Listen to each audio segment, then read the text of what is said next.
dari Prof. Hanif. Silakan. Oke. Baik, terima kasih Pak Profesor Hanif atas catatan-catatan dan juga sanggahan-sanggahan.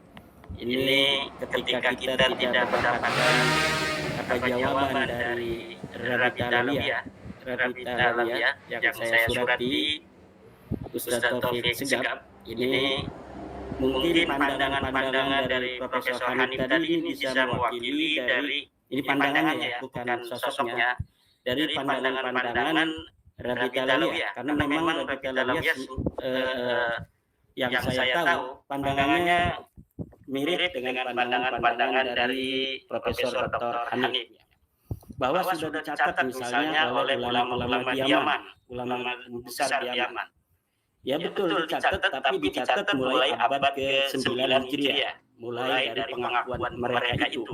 Dan pengakuan mereka itu tercatat, mereka mengakuinya tercatat dalam mereka bahwa mereka mengaku bahwa sosok Abdullah yang merupakan silsilah dari Syarif Abdul Jadid ini diijtihadi sebagai daripada leluhur mereka. Itu betul sekali bahwa dicatat oleh ulama besar, karena memang Ali As-Sakran itu pada saat itu dikenal sebagai salah satu ulama besar dari Ba'lawi, yang mulai dia mencatat mengaku sebagai keturunan Nabi, yang mengakunya itu tidak terverifikasi oleh kitab-kitab yang sebelumnya.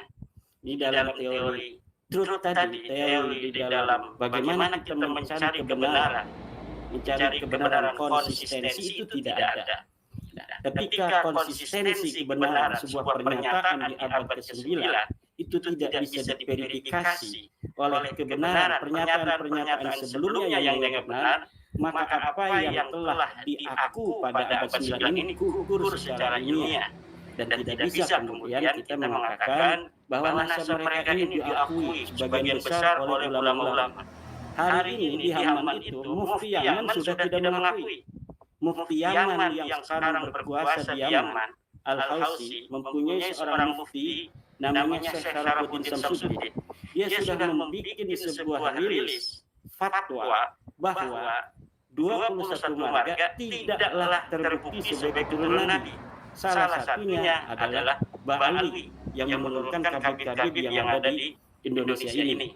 Kemudian seorang doktor ahli DNA di Yaman, Dr. Abdullah As-Suaibi, telah membuat rilis pula yang bisa diakses di internet bahwa hasil daripada DNA orang-orang Ba'lawi ini tidak terbukti sebagai keturunan Nabi.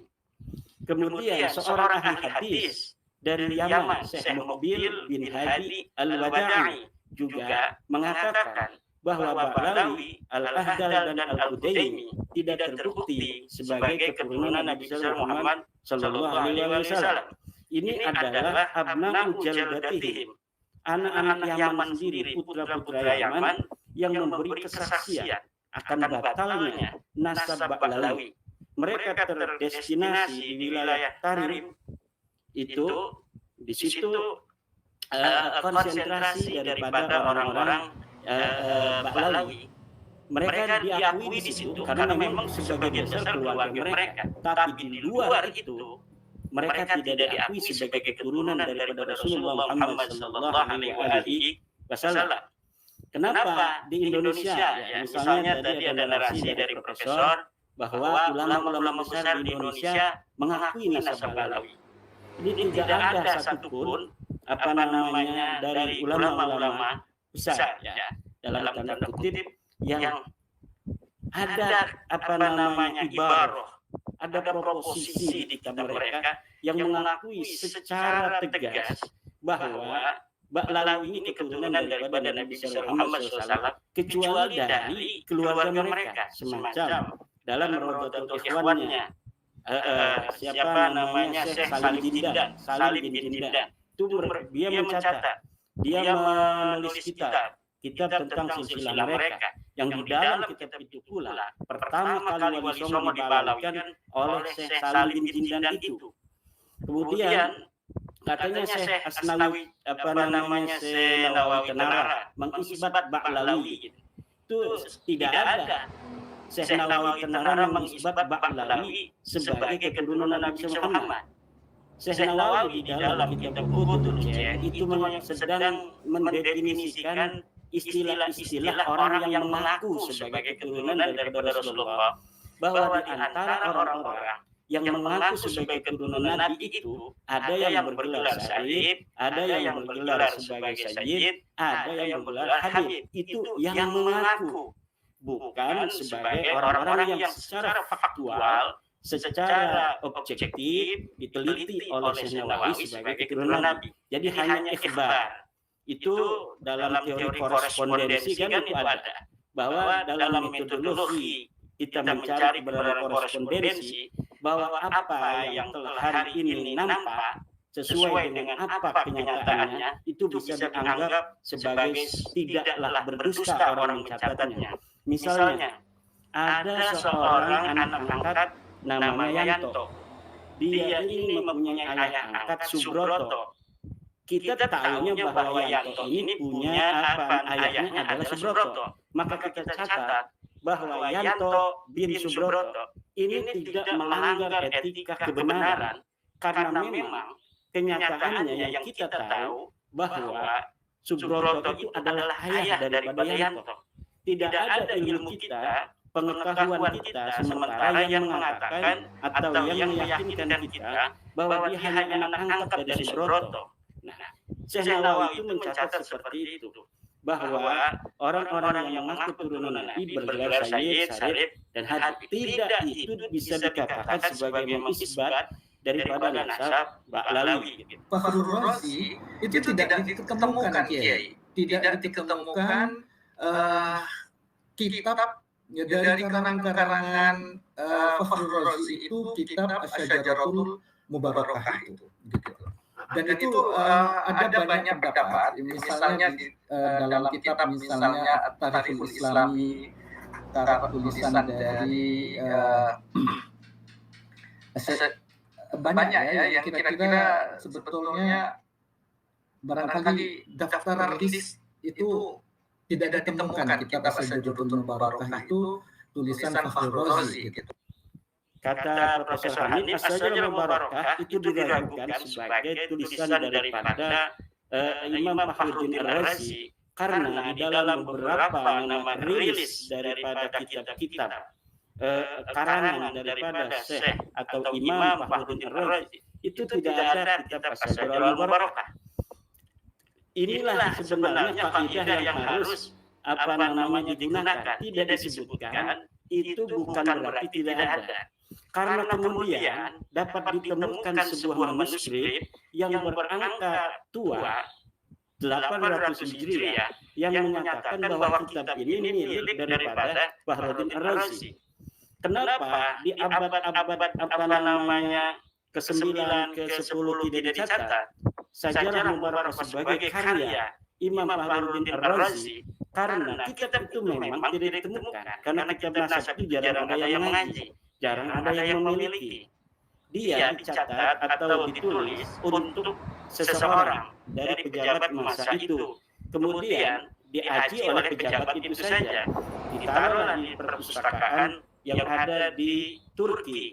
Kemudian abad ke-14 atau ke-15 kemarin baru ditemukan. Jadi wajar kitab Asy-Syajaratul Mubarakah karya daripada Imam Fakhruddin Ar-Razi ini tidak dicatat dalam kitab Tarajim dan Ma'ajim yang ada di rentang waktu di mana kitab ini belum ditemukan, karena kemudian bisa ditemukan. Apa bukti utama bahwa Asy-Syajaratul Mubarakah adalah karangan dari Imam Fakhruddin Ar-Razi? Adalah catatan yang ada di dalam kitab itu sendiri. Yang di dalam kitab itu sendiri yang berangkat tahun 800 Hijriah itu disebutkan di akhirnya bahwa kitab ini adalah kitab Asy-Syajaratul Mubarakah yang menerangkan tentang nasab-nasab turunan Nabi yang ditulis oleh Imam Fakhruddin Ar-Razi. Nah, kemudian kita lihat hari ini teori korespondensi daripada mencari kebenaran seluruh ahli nasab di dunia itu menggunakan kitab Asy-Syajaratul Mubarakah sebagai rujukan. Jadi mereka termasuk dalam kolom keluarga Ba'lawi sendiri ini menggunakan rujukan Asy-Syajaratul Mubarakah. dan juga keluarga-keluarga yang mengaku keturunan Nabi yang mempunyai nakobah-nakobah di dunia. Kita bisa lihat dalam kitab-kitab nasab itu bahwa di antara rujukan mereka yang paling muktabar adalah kitab karangan Imam Fakhruddin Ar-Razi yang disebut dengan kitab As-Sajarah Al-Mubarakah.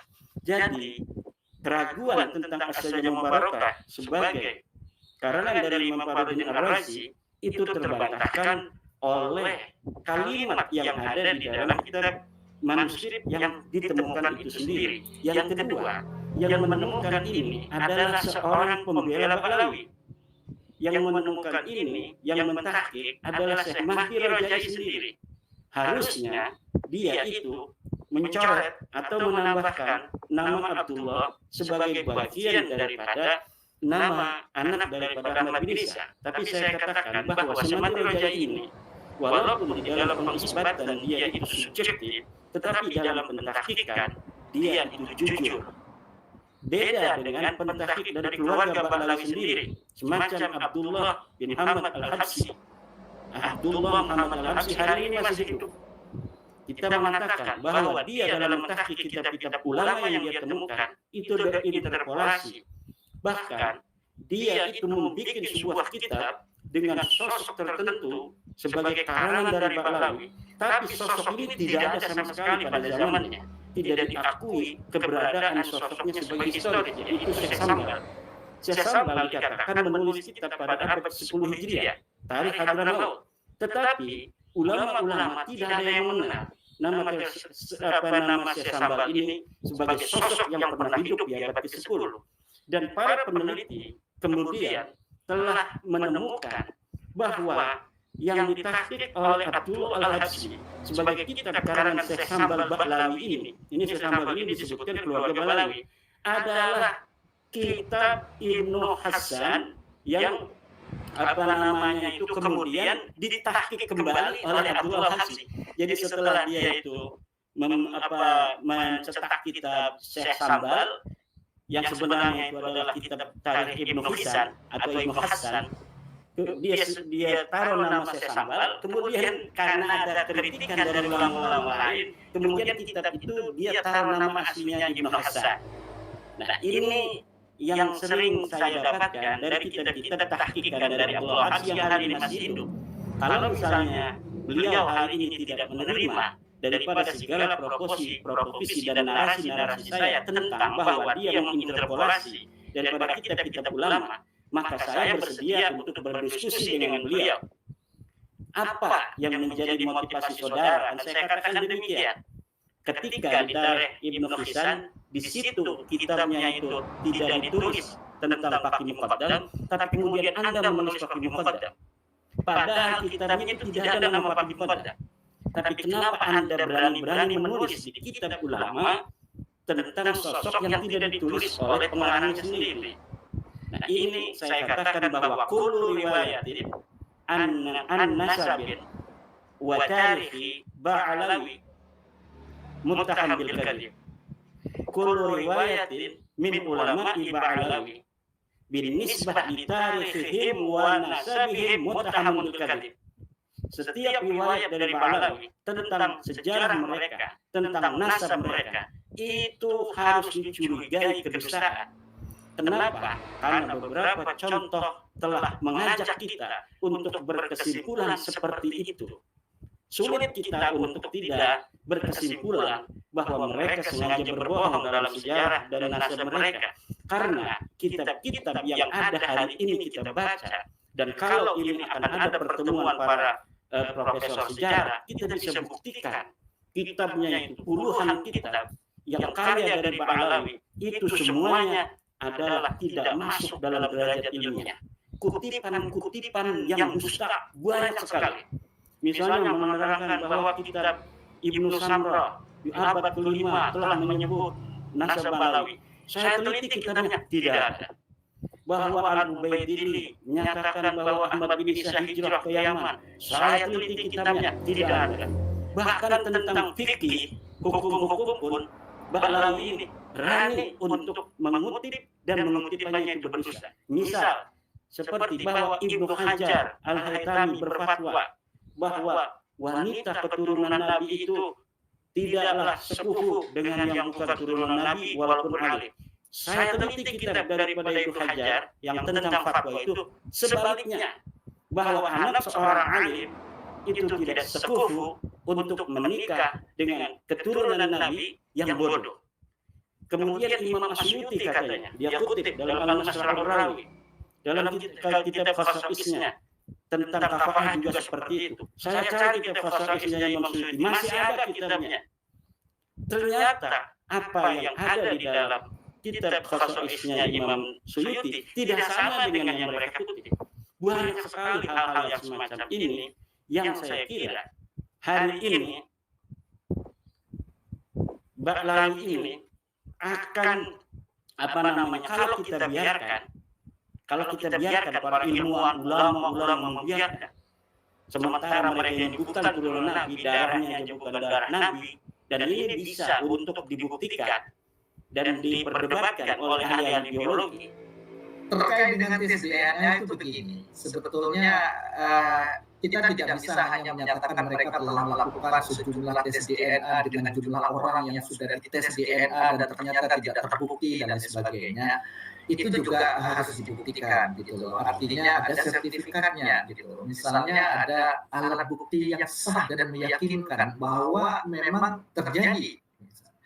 Jangan hanya sekedar kilawakolu gitu loh.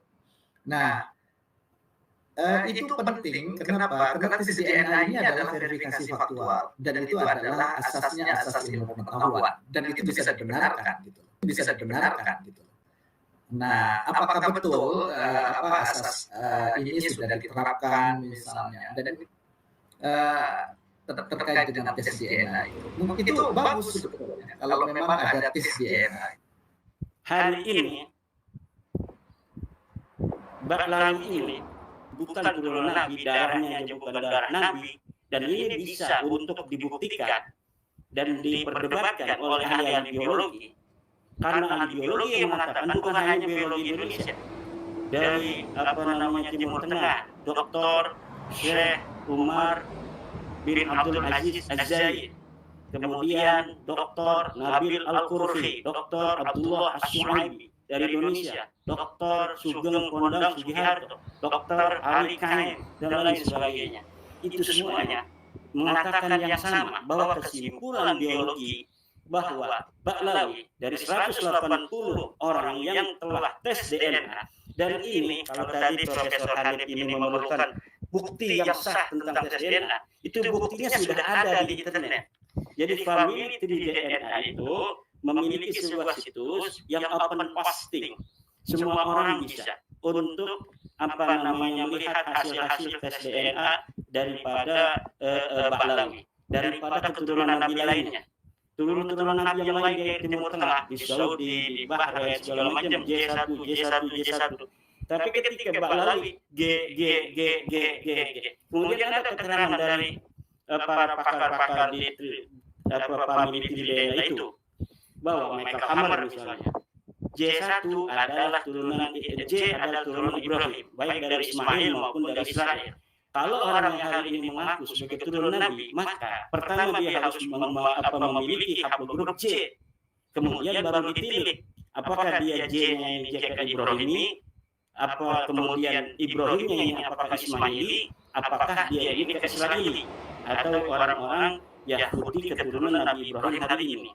Nah, kalau misalnya Baklawi ini G itu memang Yahudi, tapi bukan Yahudi keturunan Nabi Ibrahim, tapi orang-orang dari Hazariyah di Kaukasus yang kemudian memeluk agama Yahudi, kemudian hari ini mereka mendominasi daripada orang-orang Yahudi. Nah, sebetulnya yang menarik juga terkait masih